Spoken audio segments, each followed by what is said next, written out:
Okay, so Alex, you're an adjuster. You have your adjuster license, and so you've got some information, obviously, and some skills and knowledge and stuff like that. Here's the problem that I see with a lot of adjusters that come, because a lot of adjusters, even PAs, like go through my training, right? And they come and they're like, I know how to technically use Xactimate and I know how to write things and do stuff like that. The problem is if you go through any type of a course like for insurance adjusting, they're not teaching you how to maximize claims for profit as a roofer. So that's where Correct. there's like, you know what I mean? So like even if you were to go through an Xactimate training by Xactware, they're teaching you the same way that they would teach an adjuster. And when you're an adjuster, they're not teaching you how to max out claims. And that's what we're trying to do. So there's just like a different approach there, and there's going to be some blind spots. So I'm excited to show you like more options. But so here's the thing. You might have more knowledge than what I'm about to describe, but here's the issue that most roofers run into, okay? Most contractors are still like banging their heads against the wall over things like ridge and starter and O&P and flashings and decking and ice and water shield. You guys don't have that in Florida, but the usual suspects. And here's the problem. Insurance companies are not dumb and they're businesses, and businesses are in business to do what, boys? Make Right.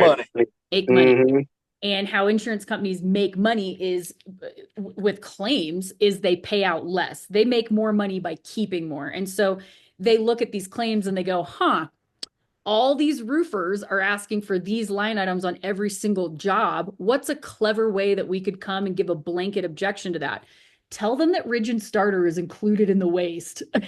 Tell them that it's not enough trades for O&P. And then if they have 3 trades, tell them roofing is not a trade. And then if they have roof siding, gutters, a window, awning, drywall, and a partridge in a pear tree, just tell them it's not complex enough, right? Hey, if they ask for flashings, tell them that it didn't sustain direct physical loss from hail or wind. They have all these like blanket excuses and canned objections. Agreed? We've all heard them. Yep. Okay. So when I first started like supplementing, this was back in like 2010. Okay. So when I got started selling roofs, I was running my stuff cradle to grave. All right. And I was fascinated by the supplement idea because I was like, look, there's only 2 ways for me to make twice as much money here. I can either double my workload, which I cannot do. I'm already doing everything, right? Or I could figure out this supplementing thing and double my commission on each job that I already have, right? Right. The problem was there was no Roof Sales Mastery YouTube back then. Right. There was no diamonds in the sky. There was nothing. Like I had to self-teach myself literally everything. But I had a theory, okay? So my theory was, I was like, you know what? I bet that this Xactimate database that's huge probably has more line items in it than Ridge and Starter and O&P, right? So what Right. I started doing was digging through, and for years I accumulated what is now called the master list of supplemental line items. And it's a list of things that like it's over 100 things that are not your Ridge and Starter and OMP that most people don't even know are in there. And I'll rattle off a handful, but stuff like, you might know some of these cornice returns and cornice strips, harnesses, Right. OSHA supervision hours, content manipulation, detach and reset for things you never thought you could get it for, plastic protection, emergency tarps, general cleanup hours, general hours for cleaning windows if there's tar streaks, ladder jacks for 2-story gutters, custom bent aluminum. The list goes on, hand loading materials. And I was like, holy shit. These things, first of all, my supplements are going to be way bigger and they're not going to have a rebuttal for these because that's not on their rebuttal script sheet, right? So Mhm. Right. so this was a major aha moment. And I'm not kidding when I tell you, I was literally increasing my claims at that time from 70 to 100% consistently. It was wild. Like I turned in, and I was a 21-year-old college dropout doing this. One week I turned in $100,000 just in supplement additions. My boss was like, what the hell are you doing? Like, how are you doing this? Can you teach everybody how to do this? So my point is, Alex, what you are going to get is what we call the master list, and that's going to be broken down into like roof siding, gutters, interior, so commercial. And I'm not telling you to add a porta potty if you're not using a porta potty. Okay, don't get it twisted. I'm telling you, look at my line items. If they're legit to your claim, you're going to add them. Now, step two is going to be teaching you how to ask. So, okay, you have to remember that like supplementing with an adjuster is actually a sales pitch. We are closing them on saying yes, right? Well, guess how many roofers just send off an Xactimate and they're like, pay this. And then they Yep. wonder why nobody answers. They just get a middle finger. It goes to the bottom of the pile. Because think about it like this. Okay, Skylar, you've done sales. If you knocked on a homeowner's door and you just stuck a piece of paper in their face and you said, sign this, I'd like to sell your roof, Right. your closing I'd have ratio. to deal with a gun. Exactly. Like that's a shitty sales pitch. Well, guess how many Right. roofers do that? They just send off an Xactimate and then they wonder why they get stonewalled or they just get a no or whatever. So I teach you essentially like an intro paragraph that actually makes it's kind of manipulative actually. It makes it sound like somebody at Allstate asked you to send a revised estimate. So it's like, oh, we're at the next step of the process. And we talk about language. So everybody knows this one, right? Like, okay, if you were to use the word rot, if you're talking about decking, what happens? Right. Instantly Then I, qualified. Yep, DQ'd. Okay, congrats. You just cost yourself 9 grand or whatever it is. Well, language matters, right? So we are also teaching you, hey, you never say the word mold, you say microbial growth. You never say the word rust if you're talking about flashings. They don't owe for rust, but they owe for perforations in the metal.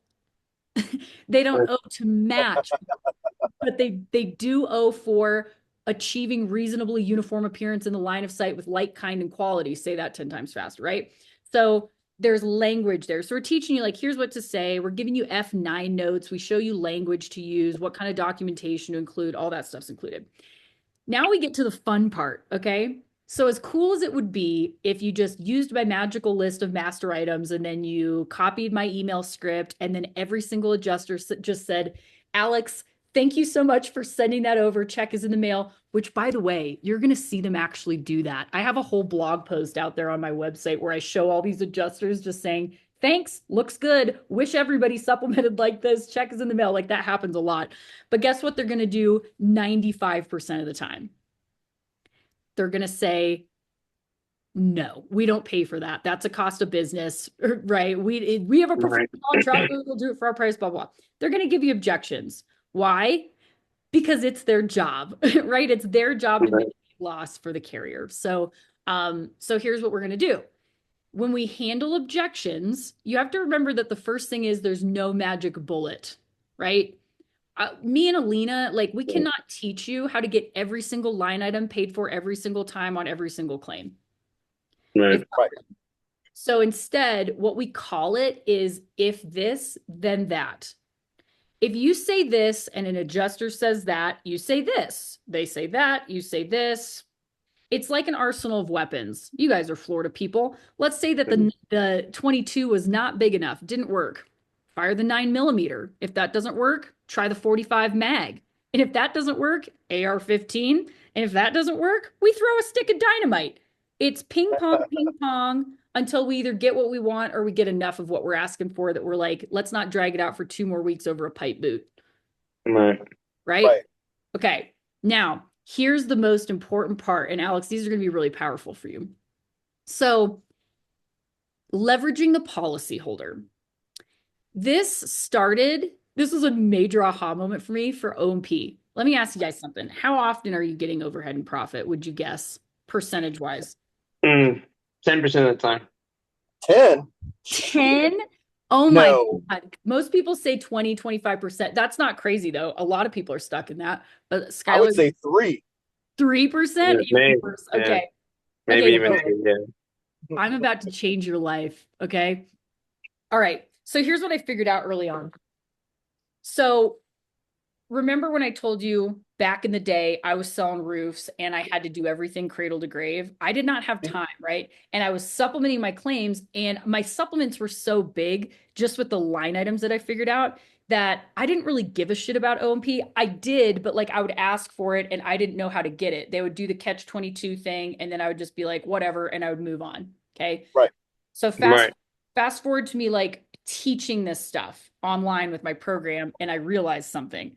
I was like, if I could figure out a way to help these guys get O&P more often, I could charge way more for my program because then it makes it really easy. A roofer just goes, okay, do the math. If I get O&P 4 times, this pays for this entire program, right? So I was like, okay, let's figure this out. So I sat down and I was like, all right, what is it that they say? They say it's not enough trades. And then if it's 15 trades, they say it's not complex. And I said, all right, is that true? So I looked up what it says in an HO3 policy by definition, what O&P is, and I looked up what it says in Xactware's white pages by Verisk. Do you know what the definition is? I'm going to tell you. All it says is overhead and profit is warranted if it is reasonably likely that a homeowner might hire the use of a general contractor to coordinate repairs. Two things here. That's very vague. Did you hear me say number of trades or complexity? Nope. And did I not just describe virtually every job you've ever performed? Yep. So what did we figure out? We figured out that the insurance companies are just blowing smoke up our ass and lying to us, right? And it's working because everybody believes that it's number of trades or complexity when it's not. Why are they doing that? Because they don't owe you, the roofer, anything. They don't even owe you a conversation. You're not their client, right? Right. Who do they owe? Right, yeah. We have a big problem with that here in Florida. Absolutely. But who do they owe? The homeowner, right? The homeowner. So here's the trick. Here's what I figured out. When the homeowner asks for O&P, they sing a completely different tune. But here's the problem. You and I cannot talk policy without acting as a PA without a license in violating PPA law. But we also can't expect Mrs. Jones, who probably couldn't even remember who her insurance company was until like an hour ago, to essentially represent herself in the court of law. You know what I mean? So I figured out a loophole. You ready for this? Okay, so I sat down and I wrote a letter, and the homeowner sends the letter. And it essentially says, and I'm just going to way nutshell it here, okay? But what it essentially says is, dear insurance company, I understand per my HO3 policy that I'm to be indemnified for GCO&P if it's reasonably likely that I might hire the use of a general contractor to coordinate repairs. My general contractor is so-and-so. Here's their license number. Here are the tasks and responsibilities I'm relinquishing to them. If you are claiming that this is not included in my coverage, please show me in writing in my loss settlement provision where it specifically excludes this from my coverage. And guess what? They can't. They can't because it's included. So it's a completely different tune. Now, I'm going to tell you guys something, okay? Because I'm an honest person. I'm still not going to call that a magic bullet. I'm not going to tell you it's going to work 100% of the time, but I will tell you that it works about 70% of the time. That's pretty good, right? And That's so huge. it's absolutely huge. And the other thing is, like, I teach you in the sales training portion that we're going to talk about later, like the reps are going to learn how to talk about that stuff to prepare their homeowners for that part of the process, right? But all they have to do is hit send. And by the way, I realized that that worked for all the stick of dynamite objections. If they ask you for unredacted pricing, if they say that they should use a preferred contractor, if they ask you for multiple bids, if they stonewall you, if they're an unresponsive adjuster, if it's a partial approval, if it's decking, if it's a code requirement, I have 25 letters for templates of all that stuff.